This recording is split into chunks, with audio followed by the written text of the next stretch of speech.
તો હલો મારા વાલા ખેડૂત મિત્રો, સ્વાગત છે ફરી એકવાર મારી યુટ્યુબ ચેનલ હાલરના ધબકારાની અંદર। મિત્રો પહેલાં તો મારા બધાને રામ રામ અને જય સિદ્ધનાથ। ખેડૂત ભાઈઓ, આજે આપણે કંઈક ચર્ચા એ કરવાના છીએ કે જીરા છે તે આપણે કેટલો સમય સુધી સાચવી શકીએ, કેટલો ટાઈમ એનો કેટલો ટાઈમ છે કે ત્યાં સુધી આપણે સાચવી રાખીએ તો જીરા બગડે નહીં, વાંધો ન આવે। અને આપણે વધારે કેટલો સમય સુધી રાખી તો જીરાની અંદર બગડવા માંડે છે અને આપણે નુકસાની આવવા માંડે છે। તો તેના વિશે થોડીક મિત્રો આજે વિગતવાર ચર્ચા કરીશું। ખેડૂત ભાઈઓ, ચેનલની અંદર નવાઓ અને જો હજી સુધી આપણી ચેનલ તમે સબસ્ક્રાઈબ ન કરી હોય તો ખાસ સબસ્ક્રાઈબ કરી નાખજો અને આપણા વાલા ખેડૂત મિત્રોને આપણો વિડીયો સારો લાગે તો ખાસ શેર કરી નાખજો। તો ખેડૂત મિત્રો, ખેડૂતોને જીરું સંગ્રહવાનો ત્યારે વારો આવે છે કે ખેડૂતોને જીરાના ભાવ છે તે પૂરતા ન મળે। હવે જ્યારે ખેડૂતોને જીરાના ભાવ પૂરતા ન મળે ત્યારે ખેડૂતો લાંબા સમય માટે જીરું સંગ્રહી રાખે છે અને રાખી દે છે, અને તેને પૈસાની પણ સગવડતા હોય, સારી હોય તેવા જ ખેડૂતો વધારે સંગ્રહે છે। બધા ખેડૂતો સંગ્રહી કરતા નથી। હવે ખેડૂત ભાઈઓ, ખેડૂતો લાંબો સમય સુધી જીરા રાખે છે। હવે એમાં પ્રોબ્લેમ એ આવે છે કે જીરાની અંદર અમુક સમય થાય એટલે જીરાની અંદર વાતરી પડી જાય છે, એટલે કે આપણે જીરું ખેડૂત ભાઈ આપણે હાથમાં લઈને તો પાવડર થવા માંડે છે।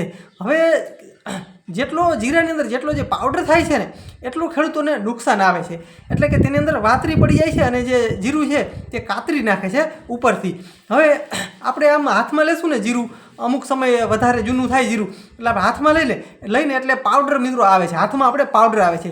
એટલે પ્રોબ્લેમ ક્યાં આવ્યો કે ખેડૂતોને જે આપણે પાવડર જેટલો જીરું થયો ને એટલું ખેડૂતોને નુકસાની આવે, એટલે કે ફોરું થતું જાય છે, વધારે જેમ સમય લાગે તેમ જીરું હલકું પડતું જાય છે વજનમાં, એટલે ખેડૂતોને ક્યાંક ને ક્યાંક નુકસાન આવે છે। એટલે ઘણી વખત ખેડૂતો લાંબા ટાઈમ સુધી જીરા સંગ્રહી રાખતા હોય છે। એટલે આમાં જીરું મિત્રો જેમ લાંબો સમય તો આપણે ટકાવી રાખીએ તેમ જીરાની અંદર વાતરી પડે છે આગળના સમયમાં, અને તે હલકું પડે છે, એટલે કે વજનમાં આપણે ક્યાંક ને ક્યાંક ઘાટી આવે છે। એટલે લાંબો સમય આપણે સાચવવાથી આ પ્રોબ્લેમ આવે છે। હવે ખેડૂત ભાઈઓ, ખાસ તમને પહેલાં તો એ જણાવી દઉં કે ખેડૂતોને સારા ભાવ લેવા માટે સંગ્રહ કરવો ખાસ જરૂરી છે જીરાનો। હવે તે જીરું જે છે તે કેટલો સમય આપણે સંગ્રહ કરી શકીએ તો ખેડૂત ભાઈઓ, જીરું આપણે 8 થી 9 મહિના સુધી જીરાને કાંઈ થતું નથી।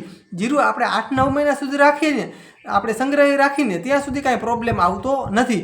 પણ ખેડૂત ભાઈઓ, જેમ 8 થી 9 મહિના પૂરા થાય તેમ ધીમે ધીમે જીરાની અંદર વાતરી બેસે છે અને તે જીરું છે તે ઉપરથી કતરાઈ જાય છે। એટલે એમાં પ્રોબ્લેમ એ આવે છે કે આપણે જીરું આમ કાઢીએ ને મુઠ્ઠી ભરીને એટલે આપણે પાવડર થવા માંડે છે, એટલે આપણે સમજી લેવાનું કે જીરાની અંદર વાતરીની શરૂઆત થઈ ગઈ છે, એટલે કે જીરું બગડવાની શરૂઆત થઈ ગઈ છે। એટલે 8 થી 9 મહિના સુધી બહુ પ્રોબ્લેમ આવતો નથી, પણ ખેડૂત ભાઈઓ જેમ 8 થી 9 મહિના પૂરા થાય એટલે ધીમે ધીમે જીરાની અંદર વાતરીની બેહવાની શરૂઆત થઈ જાય છે, એટલે કે જીરું બગડવાનો પ્રોબ્લેમ આવે છે। એટલે ખેડૂતોએ આમાં શું કરી શકીએ કે ખાસ હવે આમાં ખેડૂતોને કંઈક એવું છે કે જો ભાવ સારા ચડે તો ખેડૂતોને ફાયદો થાય, બાકી જો ભાવ બહુ ચડે નહીં તો ખેડૂતોને આમાં નુકસાન આવે છે। વધારે સમય જીરા સાચવવામાં પણ નુકસાન આવે છે, કેમ કે હલકું થાય છે, વજનની અંદર જે આપણું પહેલાં વજન હોય ને તેટલો વજન થતો નથી, તેનો વજન ઘટતો જાય છે, અને જેમ વાતરી પડે છે તેમ જીરાની અંદર જીરું ફોરું થતું જાય છે, એટલે કે હલકું થતું જાય છે। એટલે ખાસ ખેડૂતોએ જોતું રહેવાનું, જીરું ચેક કરતું રહેવાનું કે વાતરી તો બહુ વધારે નથી પડી ગઈ ને, અને જો કોઈ એવી દવા આવતી હોય તો તમારે એગ્રોમાં જઈ અને તમારે તપાસ કરી લેવાની કે ભાઈ આના માટે કાંઈ ફાયદો થાય એમ છે કે કેમ, તો એ પણ ખાસ ખેડૂતોએ જોઈ લેવાનું। અને બીજી કોઈ અન્ય તેમાં જીવાત કે એવું હોય તો તેની અંદર પંપથી દવા પણ ખેડૂતોએ છાંટવાનો મિત્રો આગ્રહ રાખવાનો, કેમ કે આમાં જીરું ક્યારેક બગડવા પણ માંડે છે। એટલે આમ મિત્રો જોઈએ તો ખાસ જીરુંનો જો ટાઈમ હોય તો 8 થી 9 મહિના જ છે। ત્યારબાદ જેમ આપણે વધારે જીરું સાચવી રાખીએ તેમ તેમાં વાતરી બેસવાનો પ્રોબ્લેમ આવે છે। એટલે ખેડૂત ભાઈઓ, ખાસ તમારે જોતું રહેવાનું કે વધારે વાતરી તો નથી બેસી ગઈ ને, તો ખાસ તે ધ્યાન રાખવાનું જેવી બાબત છે। એટલે ખાસ ખેડૂતોએ 8 થી 9 મહિના જ ખરેખર જીરું આમ જોઈએ તો 8 થી 9 મહિના જ ખાસ જીરું રહી શકે, ત્યારબાદ મિત્રો જીરું બગડવાની શરૂઆત થઈ જાય છે. એટલે ડાયરેક્ટ બગડતું નથી, ધીમે ધીમે જીરુંની અંદર વાતરી પડી જાય છે અને ધીમે ધીમે બગડે છે. હવે આમાં ખેડૂતોને બે ફાયદા થાય છે.